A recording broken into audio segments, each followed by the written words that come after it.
बिस्मिल्लाहिर्रहमानिर्रहीम। इय्याका नअबुदु व इय्याका नस्तईन। जेलम, आज सबसे पहले मैं यहां आपके सामने खड़े होके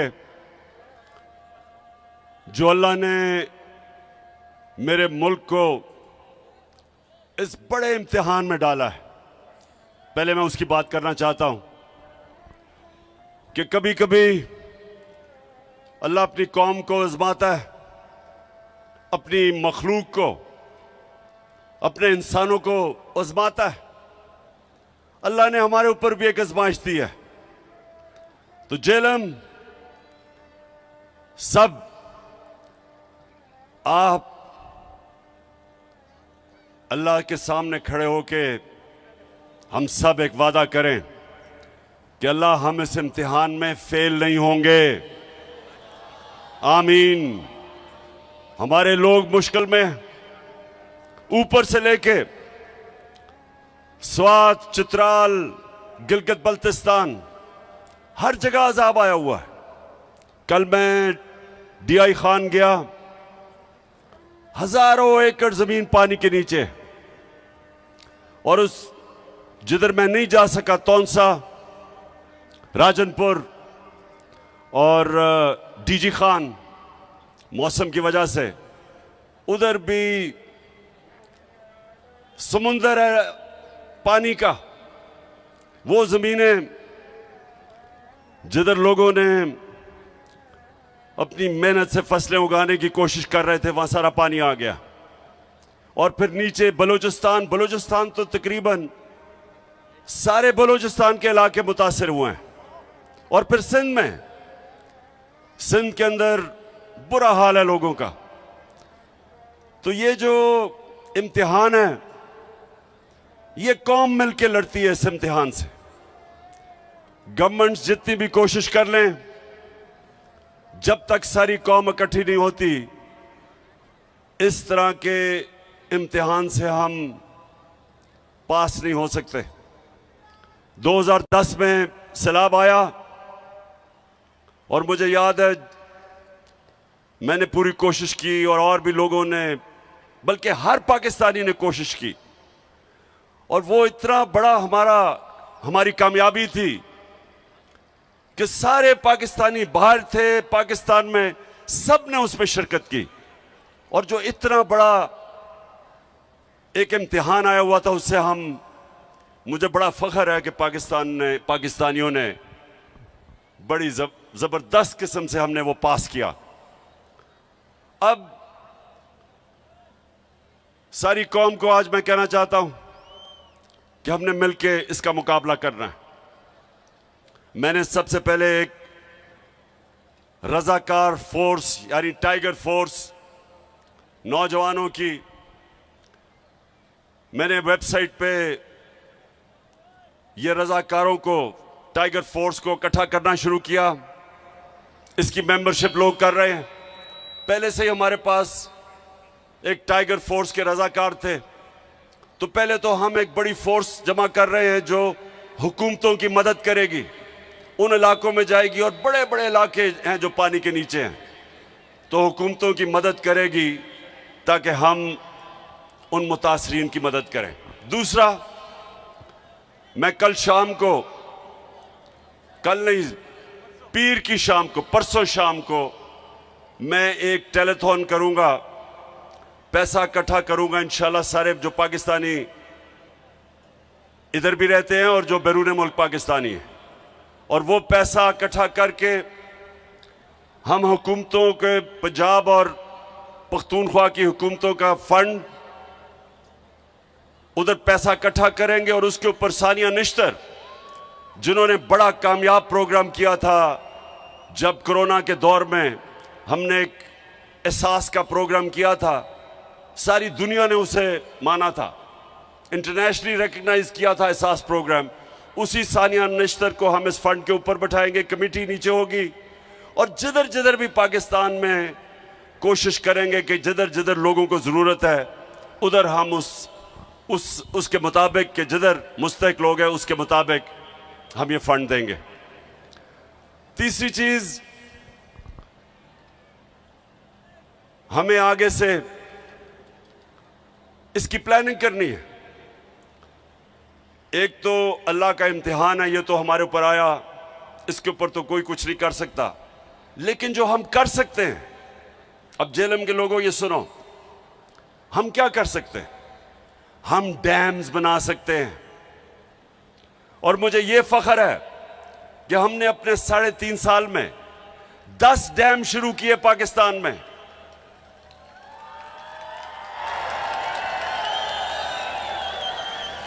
पचास साल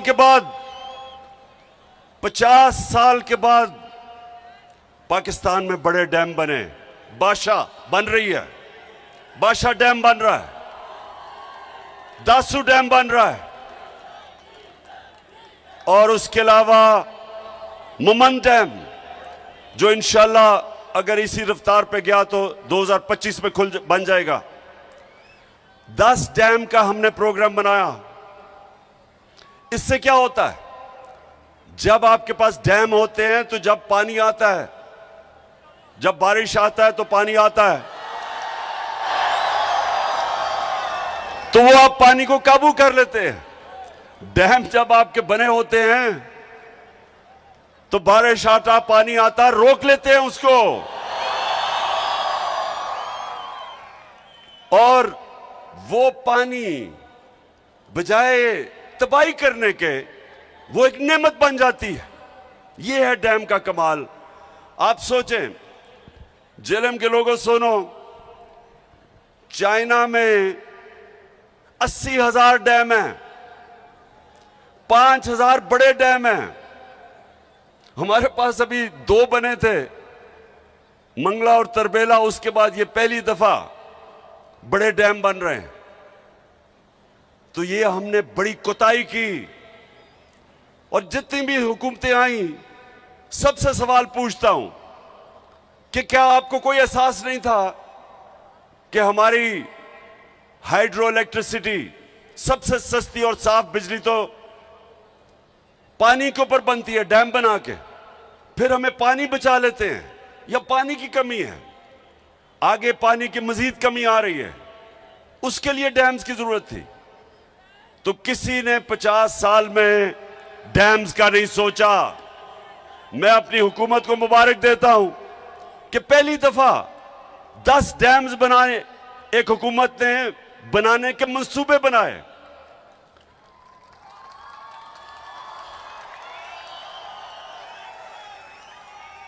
और जेएलएम, अब आप सुने दूसरी चीज, जब एक हुकूमत आगे आने वाले नस्लों का सोचती है, तो नौशहरा में क्या हुआ? नौशहरा में हमारे पिछले चंद सालों में, जब से हमारी हुकूमत है, बंद बनाए गए। 2010 में जब सैलाब आया था, नौशहरा डूब गया था। इस बारी बंद बना के नौशहरा को बचाया गया, और अल्लाह करे कि और पानी ना आए। अभी पानी आ रहा है, हम ये उम्मीद रखते हैं कि वो बंद बचा लेगा। इस तरह की इस वक्त तौंशा शहर, उधर उस शहर आज डूब जाना था, जो ऊपर से कोए सुलेमान से ये जो चश्मे आए और ये नाले आ रहे थे, अगर वो पंजाब की हुकूमत, उस्मान बुज़दार की हुकूमत अगर वहां अरबों रुपए का बंद ना बनाती, आज तौंसा डूब गया था। और फिर आज लाहौर के अंदर जब पानी आता था, बारिश आता था, तो लाहौर भी मुश्किल में पड़ जाता था। जिस तरह सिंध और कराची खास तौर पे, या जब बारिश आती है तो डूब जाता है, और या फिर पानी नहीं मिलता। कराची के अंदर टैंकर माफिया है, सबसे ज्यादा पैसा टैंकर माफिया बनाता है, क्योंकि पानी नहीं है। लाहौर के अंदर अंडरग्राउंड उन्होंने टैंक्स बनाए, और अब जब बारिशें हुई हैं, कोई लाहौर के अंदर पानी नहीं खड़ा हुआ। ये पहली दफा आगे की प्लानिंग कर रहे हैं। 30 साल इन दोनों हुकूमतों ने पावर में बैठे रहे, कितनी इन्होंने प्लानिंग की। अब डीजी खान एक बड़ा ये पहाड़ से जो पानी उसको रोकने के लिए एक सुरूर डैम बन रही है जिसकी फीजिबिलिटी वो ये सारे नालों का पानी रोक लेगी और वहां वैसे खुशहाली होती है, तो वो पानी नेमत भी बन जाएगा और बचा लेगा जो जिस तरह की तबाही आज मची है। पख्तूनख्वा के अंदर फीजिबिलिटी बन गई है टांग जाम डैम की, अगर वो बनी हुई होती तो वो इंशाल्लाह आगे रोक लेती जो तबाही मची है इस वक्त डीआई खान में, अगर वो डैम बनी होती। तो कहने का मकसद ये है कि इसका अभी से हम आगे के प्लानिंग कर रहे हैं कि इस पानी को एक नेमत बनाए बजाय ये तबाही बने। तीसरी चीज, जेलम एक बड़ी अखबारों के अंदर कैंपेन चल रही है, फ्रेंडली मीडिया, लिफाफे वाले सहाफी,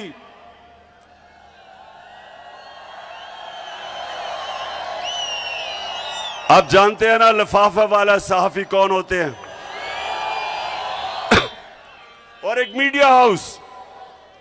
मीडिया हाउस जो हमेशा चोरों की हिफाजत करता है पैसे लेके, आप जानते हैं वो कौन है। तो ये कैंपेन क्या कर रहे हैं, ये कह रहे हैं जी इस वक्त सियासत नहीं करनी चाहिए, जलसे नहीं करने चाहिए। कान खोल के सुन लो लिफाफो, ज़मीर फरोश सहाफियों सुन लो, मैं सियासत नहीं कर रहा, मैं हकीकी आजादी की जंग लड़ रहा हूं। मैं इन चोरों जिन्होंने 30 साल से इस मुल्क को लूटा है, मैं इनके खिलाफ हकीकी आजादी की जंग लड़ रहा हूं। मैं इस मुल्क में कानून की बालादस्ती की जंग लड़ रहा हूं। मैं इस मुल्क को वो मुल्क जिसका नजरिया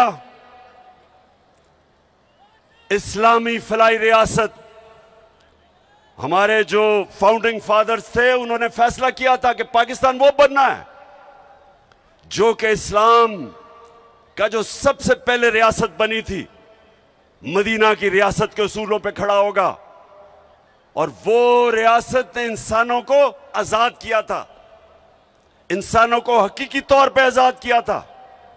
इंसाफ देके, कानून की बालादस्ती कायम करके, कानून की हुक्मरानी कायम करके, ताकत की हुक्मरानी खत्म करके उन्होंने माशरे में इंसाफ पैदा करके लोगों को आजाद किया था। ये वो जदोजहद है मेरे पाकिस्तानियों, ये वो जदोजहद है। ये सिलाब के अंदर भी ये जदोजहद चली रहेगी, ये जंगों के अंदर भी जदोजहद रहेगी, ये कभी नहीं रुकने लगी जब तक हमें हकीकी तौर पे आजादी नहीं मिलेगी। और ये जो बल्कि ये पीडीएम, ये चोरों का जो ये टोला मुल्क पे मुसल्लत हुआ है, आप भी कान खोल के सुन लो, ये आपका प्रोपेगेंडा के जी जलसे कर रहा है, पॉलिटिक्स कर रहा है। कान खोल के सुन लो, ये मेरी हकीकी आजादी की जंग तब तक नहीं रुकेगी जब तक मैं इस मुल्क को तुम्हारे जैसे चोरों से आजाद नहीं करता।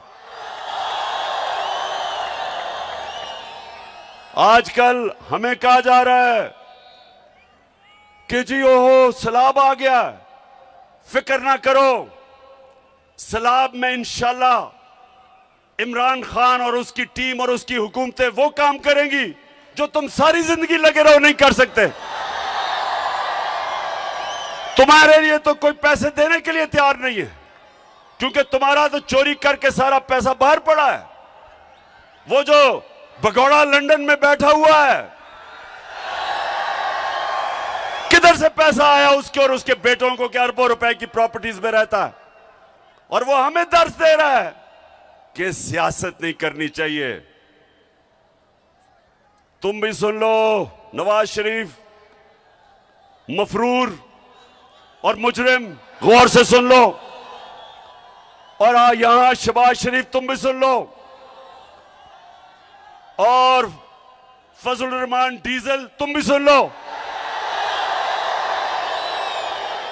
और आसिफ जरदारी जिसको पैसे की बीमारी है, जो पैसा देख के, आसिफ जरदारी जब पैसा देखता है उसकी मूछें ऊंची नीची होनी शुरू हो जाती है। सब सुन लो, ये हमारी तुम्हारे खिलाफ जद्दोजहद हर मौसम में चलेगी। गर्म तरीन जब पाकिस्तान, याद रखें अप्रैल के महीने में एक ऐसा हफ्ता था कि दुनिया में सबसे गर्म मुल्क पाकिस्तान था, सबसे ज्यादा गर्मी पाकिस्तान में थी। तब भी मैं सड़कों पे था, तब भी मैं तुम्हारे खिलाफ जुलूस जलसे कर रहा था। गर्मी हो या बारिश हो, पिछले दिन बारिश हो रही थी तब भी जलसे कर रहा था। और जब तक मैं इंशाअल्लाह अपने मुल्क को आजाद नहीं करूंगा, मैं सड़कों पे होऊंगा, मैं अपने लोगों को भी बचाऊंगा, जद्दोजहद करूंगा, सैलाब में जो मुतासरीन हैं उनके लिए भी करूंगा। और इंशाअल्लाह परसों मैं आपको अपने पाकिस्तानियों से पैसा इकट्ठा करके दिखाऊंगा, इकट्ठा करता रहूंगा, मदद करूंगा अपने लोगों की, लेकिन तुम्हें नहीं छोड़ना। क्योंकि हमारा मुल्क, जब से ये दो खानदान आए हैं डाकुओं के, आपको पता होना चाहिए कि इनके आने से पहले सारे बर्रे सगीर में पाकिस्तान सबसे आगे था। हमारे इकोनॉमिक इंडिकेटर्स सारे बर्रे सगीर से सबसे आगे थे। सारे बर्रे सगीर में हम सबसे आगे थे। हिंदुस्तान से जब मैच खेल के मैं पाकिस्तान आता था, और अल्लाह का शुक्र है वो हमें जिता के लेके आता था पाकिस्तान हिंदुस्तान से, तो जब मैं वापस आता था तो मुझे एहसास होता था कि गरीब तरीन मुल्क से मैं अमीर मुल्क में आ गया हूं। पाकिस्तान आगे था इन सब से।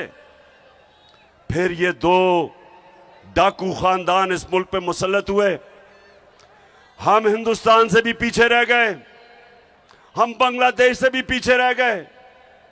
और ये जो आज शहबाज शरीफ और ये मिफ्ता इस्माइल कहता है कि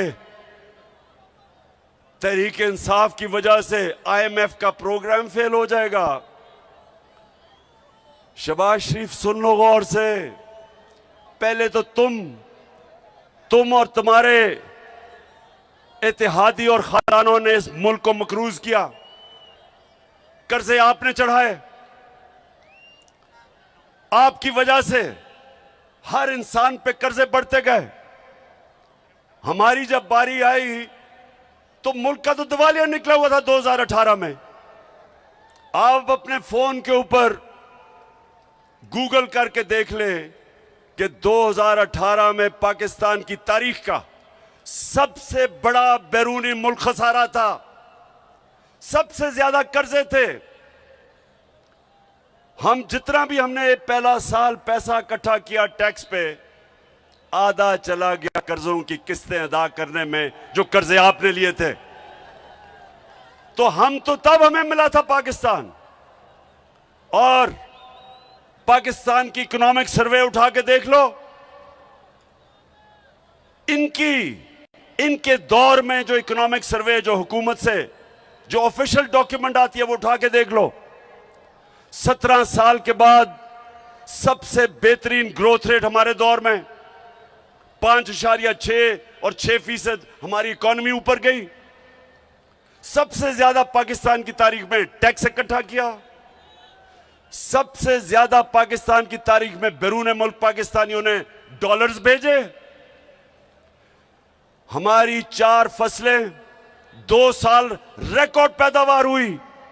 किसानों के पास तारीख में सबसे ज्यादा पैसा गया देहातों में। हम वो पाकिस्तान छोड़ के गए थे। हमने एहसास के जरिए लोगों को फायदा पहुंचाया, निचले तबके को। हमने पहली दफा पाकिस्तान में हेल्थ इंश्योरेंस यानी कि 10 लाख रुपया हर खानदान को दिया कि किसी भी अस्पताल में अपना इलाज करवा सकते थे। यह पहली दफा हुआ पाकिस्तान में। और इस दौर में, और हम छोड़ के जाते हैं अप्रैल में, आप साजिश करते हैं, बैरूनी मुल्क साजिश करके गवर्नमेंट गिराते हैं और 4 महीने के अंदर मुल्क का दिवालिया निकाल देते हैं, मजीद कर्जों का रिकॉर्ड तोड़ देते हैं, रुपया गिर जाता है। रुपया एक दफा तकरीबन 250 रुपया डॉलर पे पहुंच गया। आज भी सबसे ज्यादा इस वक्त डॉलर महंगा है। इसका मतलब महंगाई सबसे ज्यादा महंगी है।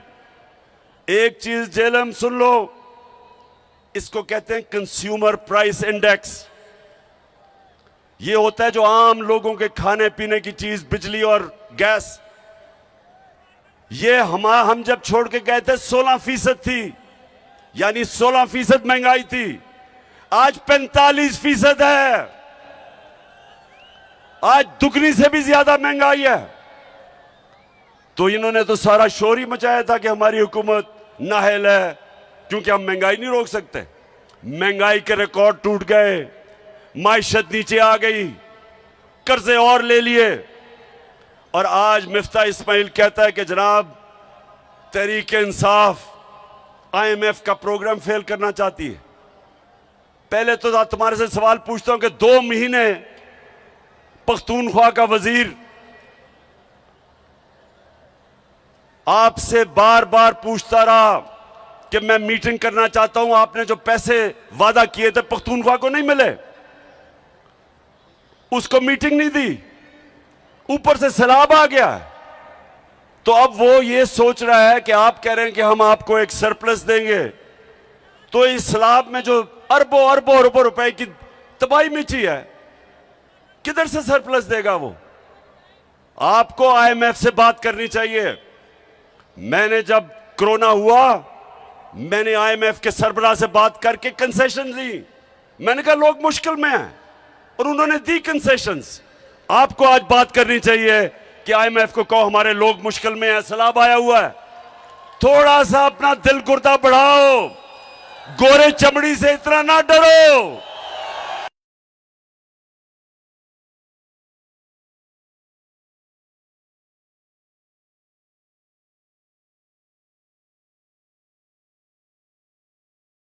इतनी गुलामी ना करो। हार्ट ट्रांसप्लांट करवा लो। शायद आप में थोड़ी दिलेरी आ जाए कि उनके सामने कैंपेन टांगती हैं। शहबाज शरीफ तो कहता है, आपने सुना है हमारे शहबाज शरीफ को, ये जरा जरूर सुने जरा, एक 22 करोड़ अवाम का सरबराह, सुने जरा गौर से कि वो क्या कहता है, और मुझे उसके बाद बताना कि क्या आपको भी उतनी शर्मिंदगी हुई है सुन के जितनी मुझे। सुने, मैं सऊदी अरब से होके आया हूँ, मैं UAE के होके, अभी मैं तुर्की होके आया हूँ, और मैंने उन भाइयों को कहा कि आप हमारे बड़े अजीम भाई हैं, हमेशा आपने हमारी मदद की। और मैंने यही कहा, जब मैं आया हूँ तो आप समझेंगे शायद ये मांगने आया है। मैं मांगने नहीं आया, लेकिन मजबूरी है। जिस तरह माजी में 75 साल में आपने हमारा हाथ बटाया है, कुछ अर्सा आप हाथ बटाओ। मैंने कहा मैं वादा करता हूँ कि इंशाअल्लाह हम पूरी कौम हम मिलकर दिन रात मेहनत करेंगे, पसीना कराएंगे, अपने पाँव पे खड़े होंगे। जेलम, क्या आप उतना ही शर्मिंदा है जितना मैं हूं? देखें, हमारा मुल्क बना था एक अजीम नारे पे, पाकिस्तान का मतलब क्या, और मेरा तेरा रिश्ता क्या, और ला इलाहा इल्लल्लाह का मतलब कि अल्लाह, हम तेरे सामने हाथ फैलाएंगे हम किसी के सामने नहीं झुकेंगे।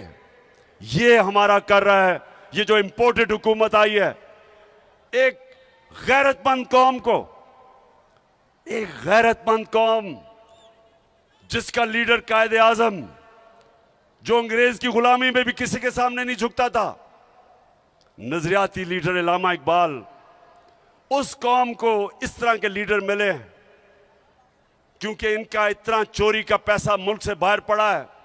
ये जिन मुल्कों में पैसा पड़ा है उनके गुलाम है। अच्छा, आप पाकिस्तानी हो, मैं अब आपको आखिर में ये बड़ी जरूरी बात करना चाहता हूं और ये आपने गौर से सुनना है।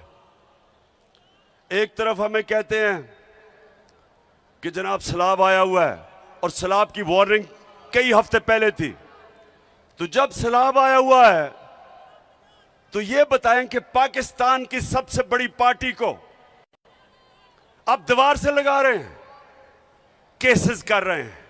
पहले तो 25 में आपने लोगों को जिस तरह तशद्दुद किया और यहां ऊपर हमारे बैठे हैं लोग जिनको इन्होंने जेलों में डाला पुरअमन एहतजाज करने के लिए। 3 दफा इन्होंने हमारे खिलाफ धरने दिए, ना एक किसी को पकड़ा, ना कोई FIR काटी, ना कोई रास्ते रोके, बल्कि मैंने तो कहा हम तुम्हें खाना पीना भी दे देंगे। वो और बात है कि इनके धरने सारे वही हुआ, बुरी तरह हारे, जल्द से कामयाब नहीं हुए। हमारे लिए एक पुरअमन एहतजाज पे जो उन्होंने जुल्म किया, मैं अपने जेलम के लोगों को ये कहना चाहता हूं कि इस वक्त पाकिस्तान की जमहूरियत को, हमारी आज़ादी को सबसे ज़्यादा खतरा है, क्योंकि ये बैरून मुल्क साजिश के जरिए जो हमारे ऊपर मुसल्लत किए गए हैं, इलेक्शन से ये भाग गए हैं। सारी इन्होंने इलेक्शन कमिश्नर के साथ मिलके, सारी पुलिस का इस्तेमाल करके, उसके बावजूद जो पंजाब का इलेक्शन था बुरी तरह हारे, जो पंजाब के बाय इलेक्शन थे बुरी तरह हारे, धांधली के बावजूद। उसके बाद 2 बाय इलेक्शन हुए, वो भी हार गए।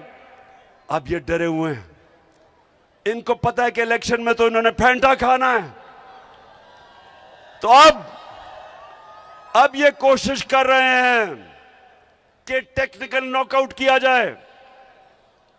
सबसे पहले तो इमरान खान को किसी तरह रास्ते से हटाओ, किसी तरह इसको डिस्क्वालीफाई करवाओ। अब मेरी कौम मुझे 50 साल से जानती है, 50 साल से आप मुझे जानते हैं। आप तो पैदा भी नहीं हुए जब मैं क्रिकेट खेलता था। आज तक मैं अपने कानून के बीच में रहा हूं और आइन के बीच में रहा हूं। सारी मेरी 26 साल की पॉलिटिक्स कभी मैंने अपने मुल्क में इंतशार नहीं किया। हालांकि हमारे ऊपर हर किस्म का, जब इन्होंने 25 को हमारे खिलाफ तशद्दुद किया, हमने कुछ नहीं किया, हम वापस चले गए इस डर से। मैं इसलिए खत्म किया धरना, मुझे डर था कि इंतशार होगा। अब मेरे खिलाफ इन्होंने दहशतगर्दी का पर्चा कर दिया है, यानी कि मैं एक बहुत बड़ा दहशतगर्द हूं, मुझे पकड़ने भी आए थे। अब सारी दुनिया में ये खबर गई है पाकिस्तानियों, सारी दुनिया में, कि जी इमरान खान के ऊपर दहशतगर्दी का पर्चा कर दिया। और दहशत क्या थी ये भी सुन लो। हमारे बड़े एक ऐसा कारकुन जो मेहनत करता था, शहबाज गिल को इनको पकड़ा, बजाय अदालत में ले जाने के 2 दिन तशद्दुद किया उसके ऊपर, नंगा करके उसके ऊपर तशद्दुद किया गया, उसके ऊपर जिनसी तशद्दुद किया गया। तो जब मैंने ये कहा कि जो लोग जिम्मेदार थे उनके ऊपर कानूनी कार्रवाई होगी और हम करेंगे, तो मुझे जरा ये सब बताओ कि क्या ये दहशतगर्दी है? इसको दहशतगर्दी कहते हैं। सारी दुनिया में ये खबर गई। पाकिस्तान का जिस तरह उन्होंने पाकिस्तान को एक बनाना रिपब्लिक समझा, क्योंकि दुनिया तो मुझे जानती है। हमारा मजाक उड़ा। सिर्फ और सिर्फ इन्होंने खौफ और हरासा फैलाने के लिए। और एक आदमी आया है, उसको स्पेशल मिशन दी गई है। एक मिशन दी गई थी मिस्टर एक्स को लाहौर में। अब इस्लामाबाद में मिस्टर वाई को मिशन दी गई है। मिस्टर वाई को कहा गया है कि तुमने तहरीक इंसाफ को ऐसा डराना है कि चुप करके बैठ जाएंगे। मिस्टर वाई, मेरी गौर से बात सुन लो। ये पॉलिटिकल पार्टी है, ये दहशतगर्द नहीं है जो अब हरबे इस्तेमाल कर रहे हैं। वो जो जमील फारूकी से किया, उसको भी नंगा करके तशद्दुद किया। वो एक सहाफी है। अरशद शरीफ बाहर गया हुआ मुल्क से। पाकिस्तान का वो सहाफी जिसकी इज्जत है, क्रेडिबल है, वो अपनी जान बचा के मुल्क छोड़ के चला गया। साबिर शाकिर वो मुल्क से बाहर चला गया। ARY को बंद कर दिया। इसलिए नहीं कि ARY ने कोई गलती की थी, इसलिए कि वो इमरान खान का मौक़िफ़ पेश करता था, वो तहरीक इंसाफ का मौक़िफ़ पेश करता था, इसलिए बंद किया है। हमारे सोशल मीडिया के लोगों को पकड़ पकड़ के धमकियां, एंकर्स को भी, सहाफियों को भी और मीडिया हाउस को भी, लोगों को बताया जाता कि हमारी कवरेज ना की जाए। तो ये एक तरफ आप कह रहे हैं कि मुल्क को इकट्ठा होना चाहिए सलाह के लिए, दूसरी तरफ सबसे बड़ी पार्टी के खिलाफ ये जो कार्रवाई कर रहे हैं।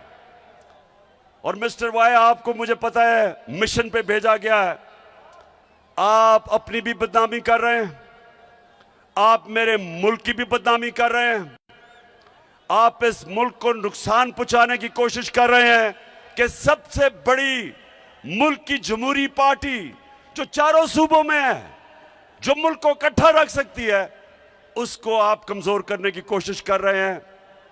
यह मुल्क से गद्दारी है। इसलिए मैं आज आप सबको पैगाम देना चाहता हूं, जो लगे हुए हैं साजिश करने हमारे इस मुल्क के खिलाफ, ये मेरे खिलाफ साजिश नहीं है, ये मुल्क की सबसे बड़ी जमात के खिलाफ साजिश सिर्फ नहीं है, ये मुल्क के खिलाफ साजिश है, मुल्क की जमहूरियत कमजोर करने की साजिश है। इसके लिए मैं आज आपको कह रहा हूं कि मैं और मेरी पार्टी पूरी जद्दोजहद करेगी। जितना मेरे में स्टेमिना है, और माशाल्लाह क्रिकेट की वजह से स्टेमिना बढ़ा है, मैं पूरी तरह जद्दोजहद करूंगा। जब अर्ज़े खुदा के काबे से सब बुत उठवाए जाएंगे, हम रहले सफा मरदूदे हरम मसनद पे बिठाए जाएंगे, सब ताज उछाले जाएंगे, सब तख्त गिराए जाएंगे, हम देखेंगे, लाजिम है कि हम भी देखेंगे। तो जेलम, आखिर में मैं आज अपनी सारी पार्टी को, कारकुनों को, अपने पाकिस्तानियों को दो चीजों के लिए तैयार कर रहा हूं। एक कि हमने पूरी तरह जो सैलाब में मुतासरीन हमारे पाकिस्तानी जो आजकल मुश्किलों में पड़े हुए हैं, बड़ा इम्तिहान है मुल्क पे, एक हमने इन सब की मदद करनी है, सारे मुल्क ने मिलकर इनकी मदद करनी है। आप तैयार हो सब मदद करने के लिए? और दूसरा सब तैयार हो जाए इस मुल्क में हकीकी आजादी की जद्दोजहद के लिए।